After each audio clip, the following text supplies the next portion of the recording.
Хувийн хөгжлийн оролцоо нь их сургуулиудыг хүчирхэгжүүлсэн жишээ нь Юанзи их сургууль багтана. Тайваны дээд боловсролын нэг гайхамшиг толгой хувийн хөгжлийн оролцоо дэмжлэг нь бат тулгуур болдог торшин.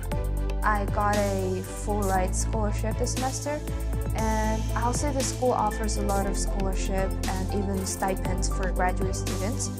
And if you maintain your academic performances, you have chances to get it every single semester. So it's kind of like a motivation, one of the motivation for you to study harder. Far Eastern Group нь Юанзи их сургуулийг 1989 онд байгуулсан нь татврын бодлоготой шууд холбоотой байлаа. Хэрв томоохон компаниуд өөрийн татвар төлөх мөнгөө их сургууль байгуулахад зарцуулбал татвараас чөлөөлдөг төдийгүй хавсарсан бизнес нь болж цэцгэлэн хөгжүүлэх бодлогын загвар сургууль юм. Хамгийн залуу сургуульч хамгийн богино хугацаанд шинээр гарч ирж буй их сургуулиудын үлгэр жишээ болж Тайваны дээд боловсролын гайхамшигаар цойлж чадсан.